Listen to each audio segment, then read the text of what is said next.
Of U.S. troops, Christians here in northeast Syria told us their future hangs in the balance. With the region on the brink of chaos, they're fearful and warning of a new genocide.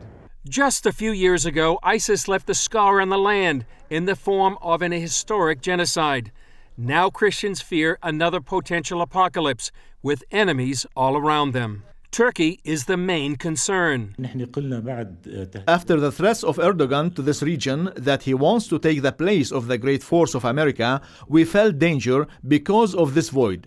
If it was filled by the countries of this region or another power, there will be danger in general for the people, and especially the Christian people. The reason many people in northeast Syria are afraid of Turkey is because of what happened last year in northwest Syria, the Turkish invasion of Afrin. In January 2018, its army, along with Islamic militias called the Free Syrian Army, began a military campaign to capture the city of Afrin. Charmaine Heading of the Shai Fund lays out the Turks' goals. We know from what the statements that they've made that they want to get rid of the people in this area and bring in other people from Syria. So it's a population displacement. To find out more about the Afrin campaign, we traveled here to the city of Kobani and this evangelical church. Last year, Christians fled Afrin during the Turkish operation to take over the city. Some came here to Kobani to find refuge, security, and a place to worship. Zani pastors this church. He and his wife Shinar fled Afrin. Everything in the church has been stolen. It's the terrorists' very natural behavior, and they burned the church.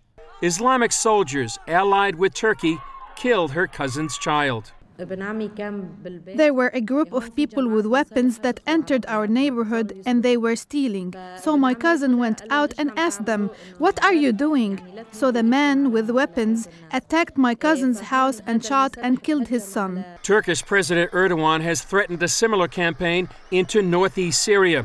When Çınar heard about President Trump's decision, she prayed. Every day we cried and prayed to the Lord that we would not end up like Afrin. President Trump's decision surprised them. We love the American president a lot. I have said that he is a believer and that he prays. And so I was surprised. Why did President Trump do this? That he immediately wants to withdraw the forces from here. Is it possible that he was not considering the church, or that he doesn't know that there are believers here? In all, there's about 100,000 Christians in northeast Syria, most fearful of genocide. President Trump slowed down his timetable to pull out U.S. troops. But for Christians here, they're hoping and praying for much more than that. Chris Mitchell, CBN News, Kobani, northeast Syria.